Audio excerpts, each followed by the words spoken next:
Hi, thanks for tuning in. I am Cecilia Manella, and I hop on here every single week and share some of my tips and tricks for mental health wellness. Have you ever thought about the impact of your expectations on your experiences? I'm going to talk to you a bit about the connection between expectation and our experiences.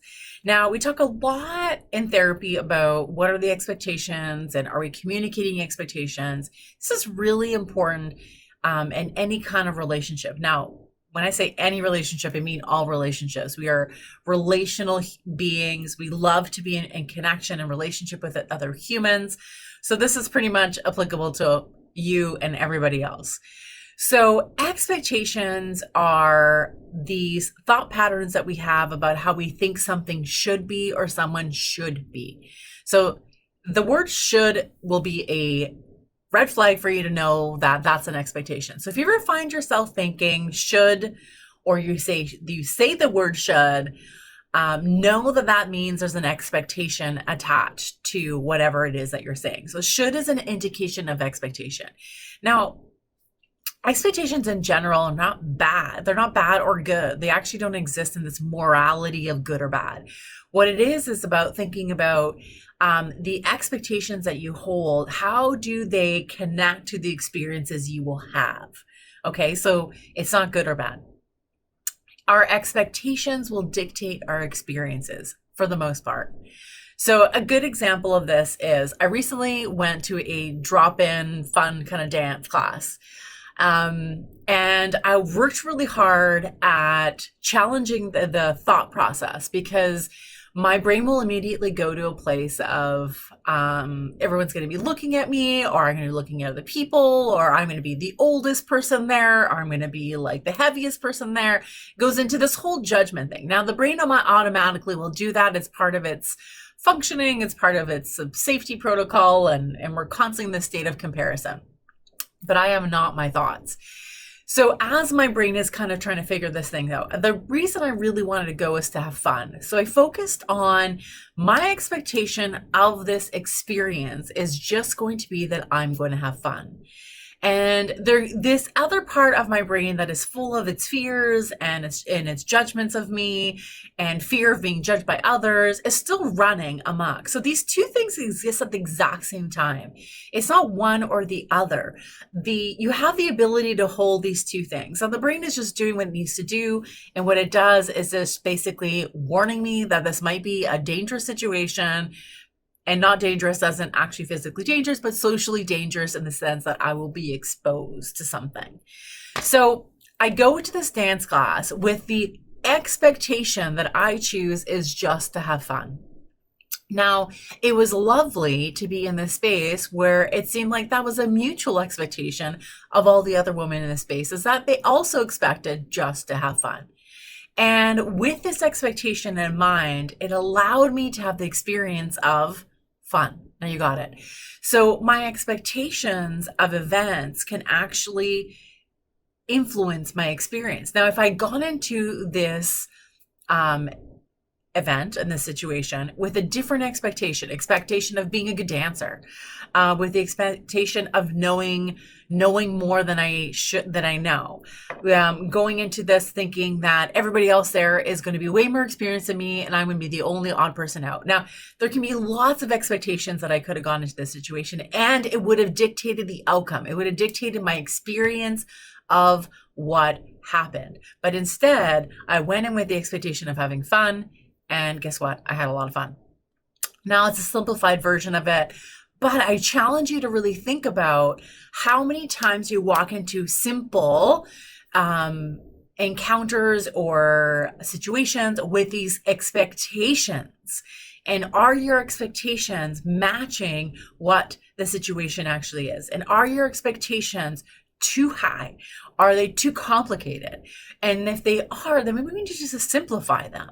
If we have expectations of another person, but they don't know about it, we first need to communicate those things. Because if we don't communicate our expectations, then that's really going to dictate the outcome of the experience, because there's going to be disconnection. There's going to be conflict because we're not communicating those things. And if we have expectations and communicate them, it is up to the other person to say, I cannot meet those expectations.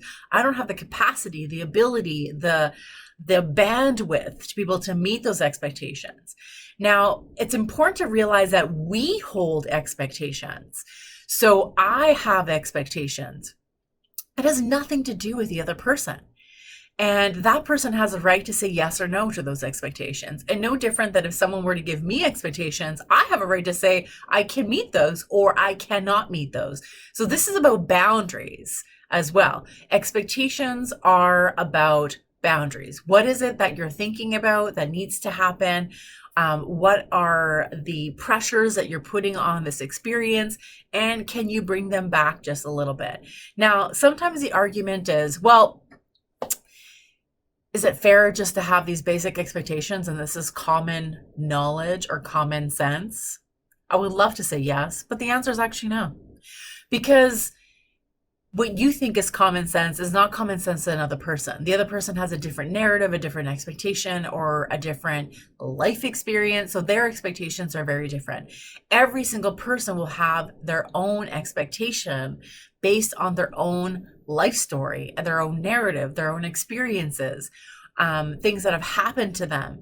So we need to be communicating expectations to other people and checking ourselves with our own expectations. Because if our expectations are too high, and not in a negative way, again, this is not a morality as high as like really good and golden and low is like a really bad thing.